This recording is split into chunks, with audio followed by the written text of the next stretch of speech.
Ok, bonsoir à toutes, bonsoir à tous et bienvenue à cette masterclass, pour quelques réglages. Ok, bienvenue à cette masterclass, je suis très heureux d'être là avec vous aujourd'hui et comme je l'ai mentionné à plus d'une reprise, si nous sommes là réellement aujourd'hui, si je suis là réellement aujourd'hui, c'est parce que j'ai le désir profond de voir des femmes concevoir ou être disposées à concevoir, soit d'ici la fin de cette année ou plus tard en début d'année prochaine. D'accord? Donc, l'important ici, c'est de mettre véritablement à profit les mois qui nous restent au terme de cette année pendant que cette grâce-là est disponible, pendant qu'on a une saison vraiment favorable et vraiment propice pour pouvoir arriver, pour pouvoir arriver non, à concevoir pour certaines ou alors pour d'autres, mettre vraiment tous les jalons, mettre toutes les bases pour une conception rapide dès le début de l'année 2025. Ok? Ça, c'est vraiment mon battement de cœur, c'est vraiment ce que je veux pour chacune, pour tout un chacun, pour chacune et pour les différents couples qui me suivent, les femmes qui me suivent et tout le reste. C'est vraiment un réel battement de cœur. Et ma prière, c'est que effectivement, tu puisses y arriver. Mais il est important de savoir que on ne démolit pas la fertilité dans sa vie par hasard. Ok? Pas du tout. Ça ne se fait pas par hasard. Ok? Une minute. Je vais...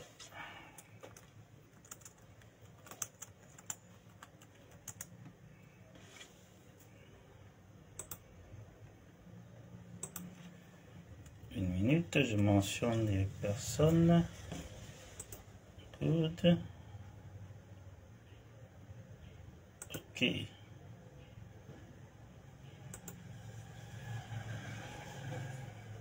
Donc, je disais tantôt qu'on ne démolit pas la fertilité par hasard. Ok? C'est une décision, c'est quelque chose qui doit réellement être pris au sérieux, poser des actions concrètes jour après jour, faire des choses concrètes jour après jour. On ne peut pas se coucher à la maison et se dire tout simplement que ça va aller. Non, ce n'est pas comme ça que ça fonctionne. Je vois beaucoup de personnes, beaucoup de couples qui restent tout simplement et se disent que euh, pardon.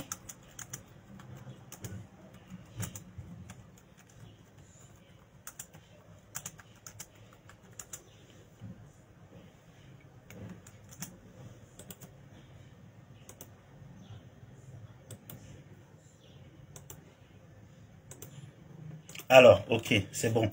Et qui se disent que ça va simplement aller parce que il y a le temps de Dieu, les choses vont s'améliorer par elles-mêmes. Il n'y a rien de plus faux. Ok, il n'y a rien de plus faux. Moi-même, je suis chrétien, je suis par la grâce de Dieu serviteur de Dieu. Mais après avoir prié, après avoir médité, fait tout ce que tu as à faire, il est important de poser des actions. Il y a toujours des actions que tu dois poser. Ok? Ça, il faut le comprendre. Donc, on ne démolit pas l'infertilité de sa vie par hasard. Non, pas du tout. Ça ne se fait pas par hasard. C'est une succession d'étapes, c'est une succession d'actions concrètes, c'est une succession de beaucoup d'éléments. Aujourd'hui, j'en ai recensé juste 7 que je vais partager avec toi et qui assurément vont faire la différence si tu les mets en pratique dans ton parcours de fertilité et vont te permettre réellement de pouvoir accélérer radicalement le processus. Ok? Ça, c'est très important de le comprendre, de le savoir et surtout de mettre en pratique. Est-ce qu'on est ensemble? Est-ce qu'on est ensemble? D'accord? Alors, il faut savoir que je sais et je comprends pertinemment que lorsque la situation dure, lorsque la situation perdure, il y a le découragement qui entre en jeu. Ok, généralement dans le parcours de fertilité, lorsque ça va faire des années qu'on essaye de concevoir et que ça ne fonctionne pas, il y a le découragement qui entre en jeu.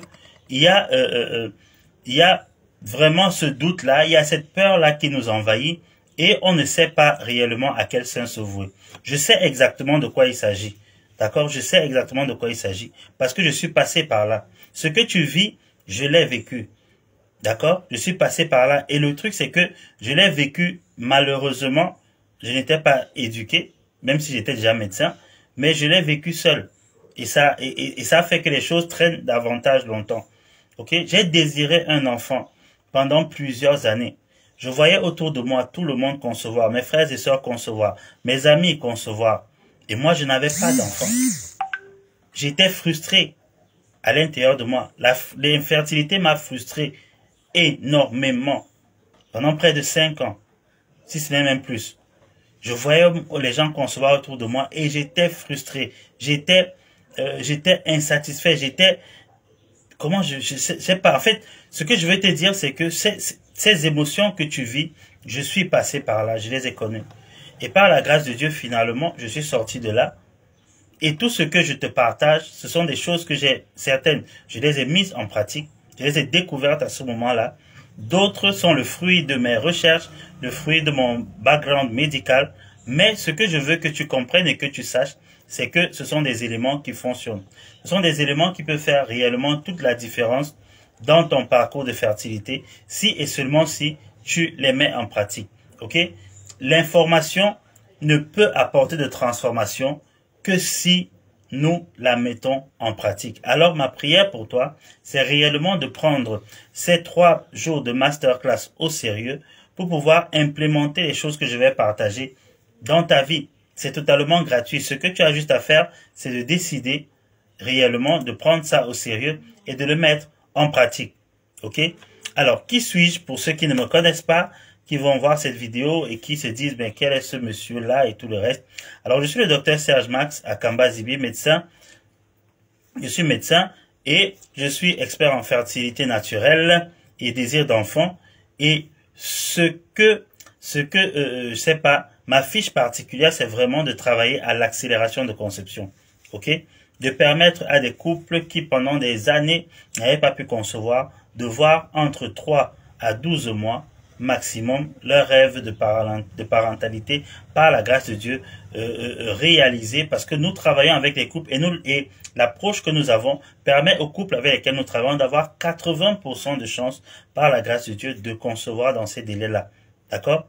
20% c'est par rapport à certains autres paramètres. Ok? Donc, c'est ce que nous faisons et par la grâce de Dieu, les résultats que nous avons jusqu'aujourd'hui nous encouragent et nous maintiennent toujours en éveil et toujours dans le travail, dans le taquet, comme qui dirait. Ok? Alors, aujourd'hui, rapidement, on n'est pas là pour mettre long. Rapidement, je vais donc te parler de 7 actions concrètes pour tomber enceinte d'ici le 31 décembre 2024. Alors, la première action, c'est justement d'avoir des actions concrètes, claires, de créer une routine. Qu'est-ce que je veux dire ici par là? Pour maximiser tes chances de concevoir, il est essentiel que tu établisses une routine claire et concrète. D'accord? Je disais tantôt que ce n'est pas par hasard. Cela peut inclure des actions quotidiennes comme par exemple suivre ton cycle menstruel. Je vois encore aujourd'hui des personnes qui sont en essai bébé mais qui ne maîtrisent pas réellement leur cycle menstruel, qui ne savent pas calculer concrètement leur cycle menstruel, qui ont des difficultés à évaluer véritablement la période d'ovulation. Non, tu dois prendre le temps de connaître ton cycle menstruel, madame. Monsieur, ça te concerne aussi. Tu dois prendre le temps de connaître le cycle menstruel de ta femme. Comment ça se passe, ok? Pourquoi? Parce que c'est important pour pouvoir planifier un certain nombre de choses.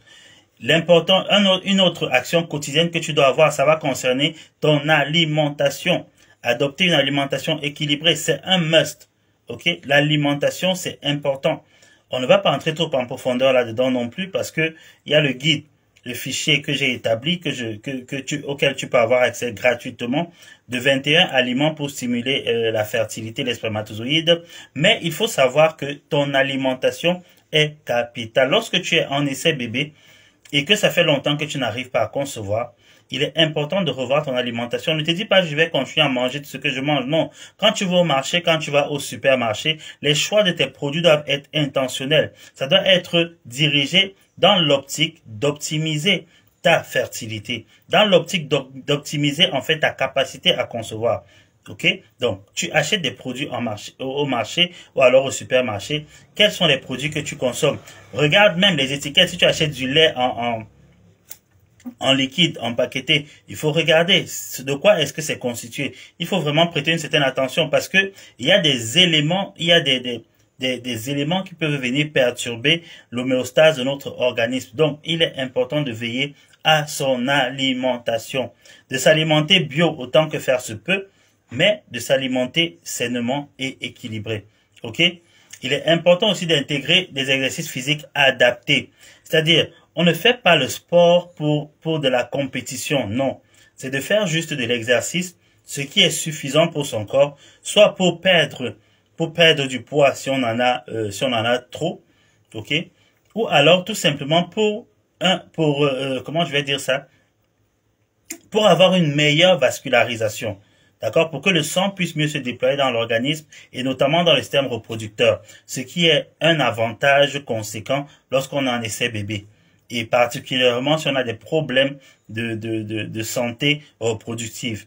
D'accord? Il est bon que le sang puisse arriver parce que lorsque le sang arrive dans les organes reproducteurs, il amène oxygène, nutriments, facteurs de guérison et toutes ces choses-là. Donc c'est très important de pouvoir faire une activité physique adaptée. Quand on dit adapté, c'est pour dire que on n'a pas besoin que ce soit trop fort. Ne serait-ce que 30 minutes de marche, je vais dire 3 fois la semaine. De marche 3 fois la semaine, c'est déjà un bon départ. 3 à 4 fois la semaine, tu fais juste ta marche et ensuite tu rentres, c'est une bonne chose pour ta fertilité. Ok? Est-ce qu'on est ensemble? J'espère qu'on est ensemble et que le son est bon. Donc, il est bon de créer donc ainsi un calendrier de fertilité parmi les routines aussi, d'avoir un calendrier de fertilité dans lequel tu vas noter par exemple ton cycle. Il y a des applications aussi qui existent déjà qui peuvent t'aider dans ce sens-là, mais étant donné que les applications parfois peuvent nous lâcher, nous le savons tous, ok? Et quand l'application nous lâche, il faut parfois on peut même perdre ces données. Donc, tu peux avoir ton calendrier. Tu peux avoir ton calendrier à toi où tu notes véritablement ton cycle et tu l'évalues, tu vois le nombre de jours, tu sais à peu près quand tu as tes périodes fécondes et tout le reste. Pourquoi? Parce que ça va t'aider à planifier des moments propices pour les rapports, ok? Pour les rapports intimes. Mais ici encore, il faut comprendre que cela ne veut pas dire qu'on doit rester dans une planification stricte. Non. Quand on a un essai bébé, on ne doit pas tuer l'amour. Ok, il est important au contraire de faire l'amour et de ne pas juste avoir des rapports sexuels. Parce qu'une planification trop accentuée aussi va être négative pour la conception. Donc ici, il s'agit réellement juste de savoir en fait dans quelle zone tu te trouves pendant ton cycle menstruel. Mais il est avantageux, lorsqu'on veut concevoir, d'avoir des rapports au moins tous les 2-3 jours. Tous les 2-3 jours. Pour pouvoir maximiser. Parce que en vérité, c'est vrai que certaines femmes réussissent à ressentir lorsqu'elles ont l'ovulation parce qu'elles ont des douleurs au bas-ventre d'un côté ou de l'autre. Et là, ça veut dire que c'est l'ovule qui est relâché. Mais d'autres n'ont pas de douleur, d'autres ne ressentent pas. Ce qui fait que on peut rater l'ovulation tout simplement parce qu'on se dit que on va avoir des rapports juste dans la période autour du 14e jour, alors que peut-être l'ovulation a eu lieu avant ou elle a eu lieu après le 14e jour. Donc, maximisons dans les rapports intimes et tout ça fait partie en fait de la routine, ok, de la routine. C'est-à-dire, on ne doit plus être chacun de son côté. La clarté de ta routine va te permettre de rester organisé et de rester focalisé. Et il est important d'avoir des actions concrètes quotidiennes dans ton parcours de fertilité parce que une fois de plus, je le dis, on ne sort pas de l'infertilité par hasard. Jamais. On ne sort pas de l'infertilité par hasard ou alors par la pensée positive. Non. C'est un processus qui demande de se réorganiser, de se recadrer et de faire un certain nombre de choses, un travail sur soi assez profond pour pouvoir y arriver. D'accord? Alors, ça, c'était pour la première action. Pour la première action à mener, donc avoir des actions concrètes, une routine concrète que tu développes. La deuxième action, c'est la constance, d'être constant dans les actions. La clé du succès, il faut comprendre qu'elle réside essentiellement dans la constance. Tous les couples qui ont pu sortir de l'infertilité, ce sont ceux qui n'ont pas abandonné, qui ont été constants, qui ont persévéré. Or, beaucoup de personnes ont des parcours de fertilité qui sont réellement en dents de scie. 1 mois, 2 mois, on veut concevoir. Au 3e mois, on se relâche. Alors, on laisse beaucoup de choses nous défocaliser. 3e, 4e mois. Après, les mois qui suivent encore, on veut concevoir, non. C'est pas une bonne chose. Parce que cette inconstance-là, en fait, ne te laisse pas au niveau où tu étais avant de t'arrêter. Elle te ramène encore en arrière. Et comme on a le facteur âge aussi qui est un facteur très important, chaque mois dans le parcours de fertilité est important. Il faut comprendre que en fait, l'infertilité est une urgence sanitaire. C'est une urgence sanitaire. Mais très peu d'entre nous, nous le comprenons. Très peu de personnes le comprennent, que c'est une urgence. C'est pourquoi on se dit que non, je peux attendre, je peux patienter, je vais faire dans 3 mois, dans 6 mois, etc. C'est une urgence, mesdames et messieurs. OK? Parce que chaque mois qui passe renforce les facteurs qui t'empêchent de concevoir. Et l'âge aussi qui s'impose à toi entraîne aussi son lot de difficultés. Ça fait qu'avec chaque mois, chaque semaine qui passe, ton infertilité est en train de se renforcer. C'est pourquoi c'est une urgence. Une fois que tu te rends compte que tu as des difficultés pour concevoir, ne te dis pas non, je vais voir si jusqu'à 35 ans, 30, 40 ans ça ne marche pas. Non, à ce moment il est très tard. L'indice, la probabilité de conception par cycle, lorsqu'on a 35 ans, est varie entre 15 et 5%. Et lorsqu'on a déjà 40 ans, c'est moins de 5%. Ça veut dire qu'en un cycle menstruel complet, quand tu n'as aucun problème de santé, après 35 ans, tu as 15%, entre 15 et 5% de chances de concevoir. Et au-delà de 40 ans, tu as moins de 5%. Au-delà de 45 ans, ça va même à 1%. Donc, tu imagines un peu la difficulté. Tu imagines un peu comment ça peut être difficile à ce moment-là de concevoir. C'est pourquoi on ne se met pas à attendre. On doit réellement y aller. C'est une urgence. C'est une urgence, je le répète encore. OK? Donc, il est important de comprendre ici que dans la constance de ces actions-là, une fois de plus, c'est d'adopter des routines et des habitudes avec régularité. Une alimentation saine, comme je disais, les exercices, le suivi du cycle, la répétition va créer des habitudes qui seront bénéfiques. OK? Et elles vont s'installer.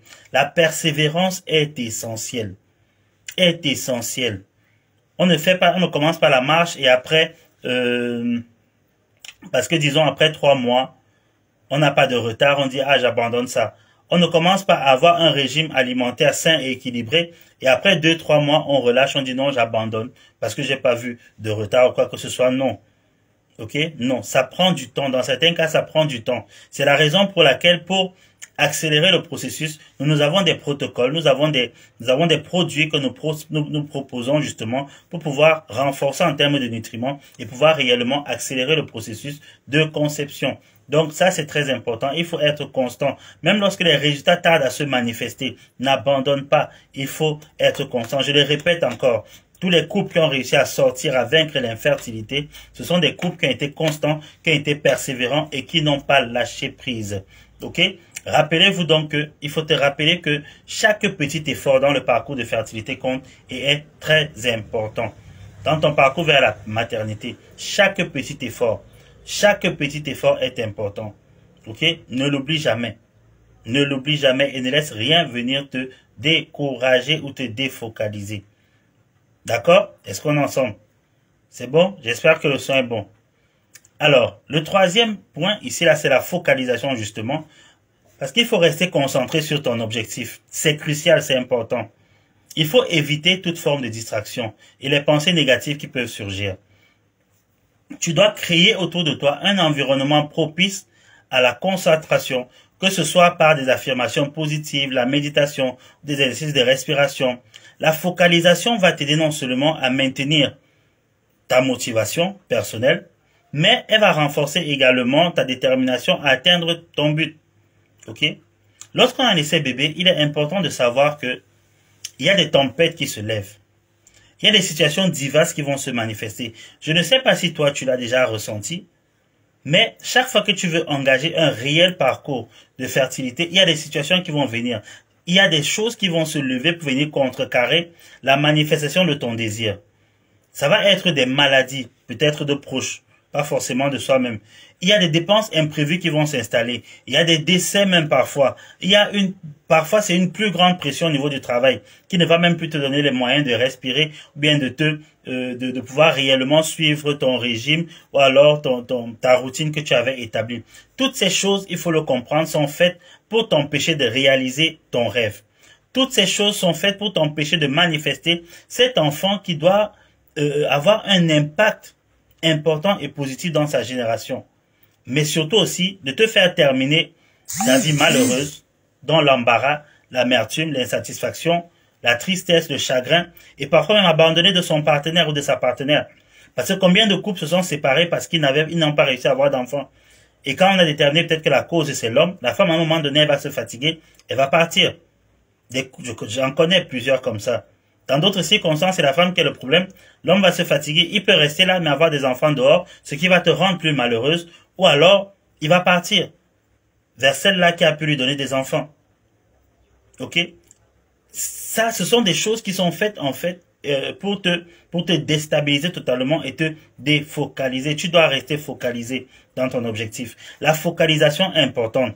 J'ai plusieurs femmes, par exemple, malheureusement, qui au début de cette année, lorsqu'on échangeait, depuis l'année 2024, elle me disait 2024 c'est mon année, donc je dois concevoir, je me suis donné, je me focalise là-dessus, c'est ce que je vais faire.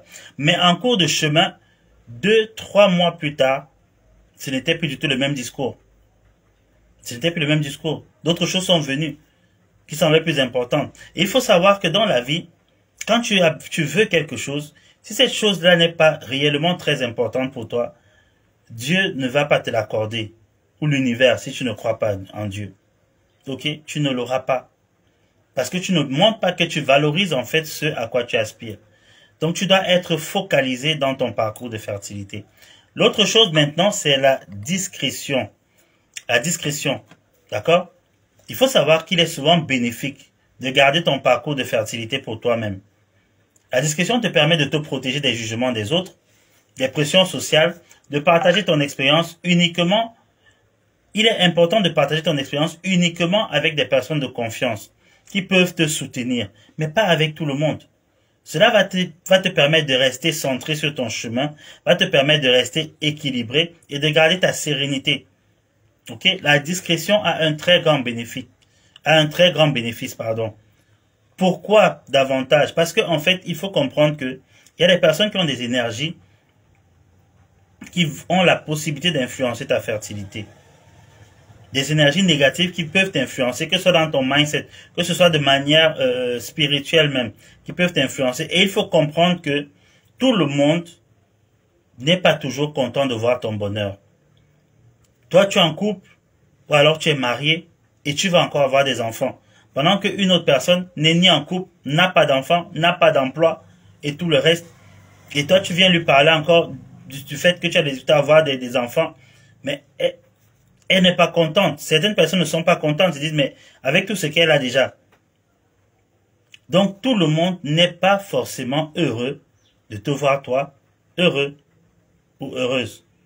C'est pourquoi il est important d'être discret, de savoir avec qui discuter. C'est pourquoi, par exemple, nous avons notre groupe, le groupe que j'ai mis sur pied, le groupe WhatsApp que j'ai mis sur pied, qui est un groupe gratuit, carrément, parce que dans ce groupe, tu peux t'exprimer. Dans ce groupe, tu es avec des personnes qui vivent la même expérience que toi, ok? Et qui ne sont pas parentés avec toi ni d'Adam ni d'Ève, qui n'ont pas d'influence spirituelle sur toi ou émotionnelle particulière, mais tu peux t'exprimer. Et les témoignages des uns et des autres, des approches des uns et des autres, t'encouragent. Lorsqu'on a des femmes, par exemple, qui partagent leurs tests positifs et tout le reste, ça te fait du bien. Vrai ou vrai? Donc, c'est pourquoi on a ces groupes-là, pour que tu puisses avoir cette plateforme-là où tu peux trouver du soutien, où tu peux être à l'aise et parler. Mais pour les personnes qui nous entourent, il faut faire très attention. Parler uniquement aux personnes de confiance. La discrétion est très importante. Alors, les émotions positives. Là, il faut cultiver des émotions positives. C'est fondamental dans ce processus. Ok? En s'entourant des personnes positives, il faut pratiquer la gratitude et s'engager dans des activités qui te font du bien. Lorsque tu es en essai bébé, pratique des activités qui te font du bien. Arrête de te forcer à faire des choses qui ne te rendent pas heureuse. Ok? Parce que plus tu es malheureuse, plus ton problème de conception va prendre du temps. Il faut éviter de te laisser submerger par le stress, l'anxiété. Les émotions positives influencent ton bien-être général et ta santé reproductive. Comment? Tout simplement parce que les émotions positives, tout comme l'alimentation, une alimentation saine et équilibrée, sont un carburant important, un carburant de valeur pour ton cerveau. Ok? La sécrétion, quand tu as des émotions positives, ça entraîne la sécrétion d'hormones favorables à la fertilité. Ok? C'est pourquoi il est important de cultiver des émotions positives. Et pour ce faire, il faut que tu puisses radicalement renouveler ton système de pensée. Parce que nos émotions découlent de nos pensées. D'accord? Et malheureusement, les experts, les études démontrent que nous avons en une journée entre 50 et 80% de pensées négatives. La vérité, c'est que c'est 80%. La plupart parlent de 80%. D'autres, pour être un peu arrangeants, parlent de 50 à 80%. Mais la vérité, c'est que la plupart de nos pensées sont négatives au courant d'une journée. Mais il est important, il est possible, je voulais dire, de reprendre le contrôle là-dessus et par diverses techniques, de pouvoir réduire cet impact des pensées négatives dans sa vie et dans son processus de fertilité, à travers des techniques de pleine conscience, méditation et plusieurs autres approches psychologiques. La sixième action, le sixième point ici, c'est de payer le prix. D'être prêt à payer le prix. Ok? Être prêt à payer le prix, cela signifie être conscient qu'il y a des sacrifices nécessaires pour atteindre ton objectif. Encore une fois de plus, ça ne se fera pas par hasard. Ok? Tu vas être appelé à semer pour pouvoir récolter. Tu vas devoir semer de ton temps, de ta diligence, de tes finances pour pouvoir récolter. Tu dois en avoir pleinement conscience. Ça va inclure des changements. Quand je parle de sacrifice, ça inclut quoi? Des changements d'habitude, des investissements financiers pour des traitements ou des consultations ou des ajustements d'emploi du temps. Ça, tu dois le faire. Tu dois en avoir conscience. Et il faut surtout prendre conscience de ce que le moins cher est souvent cher. Donc, à vouloir ce qui va te coûter le moins possible, tu renforces parfois encore des problèmes. Je connais malheureusement plusieurs femmes qui ont suivi des protocoles qui devaient normalement les aider à avoir une solution, mais qui se sont retrouvées encore dans plus de problèmes. Ok? Donc voilà pourquoi il est important de payer le prix, de faire ce qu'il faut réellement pour y arriver. Et je peux te garantir que ça en vaut la peine. Parce que comme je disais tantôt, je n'ai pas pu avoir d'enfants pendant longtemps. Et aujourd'hui, le Seigneur m'a gratifié d'une famille, d'une épouse et des enfants. Et la joie que je ressens chaque fois que je regarde à ces enfants, particulièrement quand ils dorment, parce que quand les enfants sont éveillés, waouh, ils sont agités, ils vont de tous les côtés. Mais la vérité, c'est que ça fait plus plaisir que lorsque nous n'étions que tous les deux avec mon épouse dans une maison vide.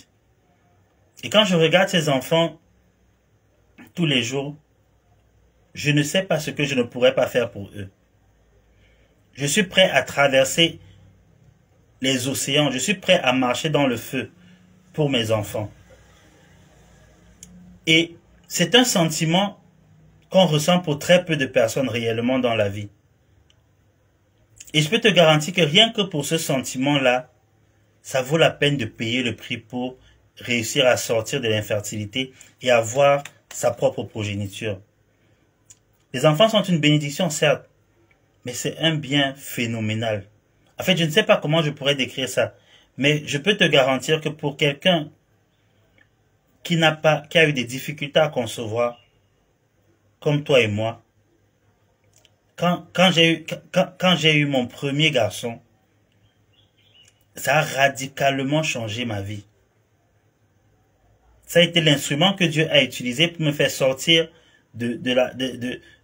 totalement alors de la vie que je menais, que j'exécrais même d'ailleurs, pour entrer réellement dans une nouvelle saison de ma vie. Donc les enfants, c'est quelque chose et il faut être prêt à payer le prix pour eux. Il faut être prêt à payer le prix. Ok?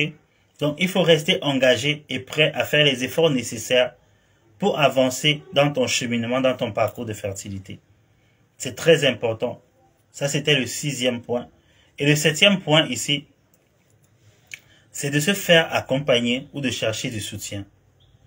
Il ne faut jamais sous-estimer l'importance du soutien lorsqu'on a un essai bébé. Que ce soit par le biais d'un professionnel de la santé, d'un coach spécialisé comme nous autres, des accompagnateurs, des coachs, ou d'un groupe de soutien tout simplement auquel tu fais partie, l'accompagnement va faire une grande différence. Parce que lorsque tu es accompagné, tu es soutenu, lorsque tu peux parler, tu peux te libérer, ça va te permettre de développer davantage d'émotions positives non seulement, mais de pouvoir mettre le point sur les éléments essentiels sur lesquels tu as besoin de travailler pour atteindre ton objectif. Le soutien est très important. Tu as besoin d'être soutenu. Ne pense pas que tu sois trop fort, non. Ne pense pas que tu sois trop capable, non. Moi, j'ai eu le soutien par la grâce de Dieu de mon épouse. C'est-à-dire que son amour, sa présence, malgré mes mauvais comportements et tout le reste, était un soutien phénoménal. Et c'est ce soutien-là qui m'a permis de sortir de la dépression dans laquelle j'étais pendant plusieurs années. Qui m'a aidé aussi à changer de vie. Je suis tellement reconnaissante à mon épouse parce que elle a été un soutien et elle est toujours jusqu'aujourd'hui. Tu as besoin de soutien. Mais la vérité, c'est que malheureusement, tout le monde n'a pas la latitude de la possibilité d'avoir du soutien auprès de son conjoint ou bien auprès de sa conjointe. Particulièrement les femmes. Parce que les hommes, la plupart du temps, ne comprennent pas réellement ce par quoi elles sont en train de passer. Parce que les femmes sont émotionnelles tandis que les hommes sont rationnels. Et ça pose un problème. Ok? Donc, il est important, il est très important de chercher du soutien.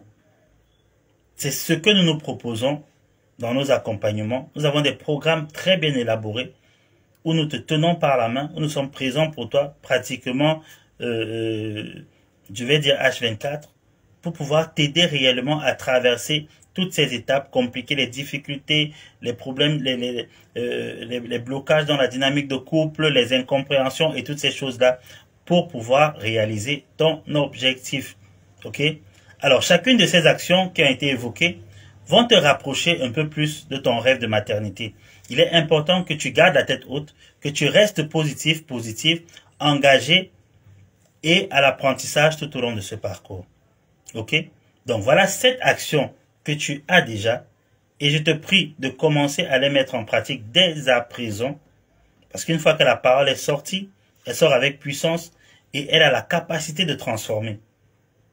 Si et seulement si tu décides de mettre en pratique. Tu peux ne pas mettre les 5 points en pratique immédiatement, mais commence quelque part. Commence à faire quelque chose maintenant.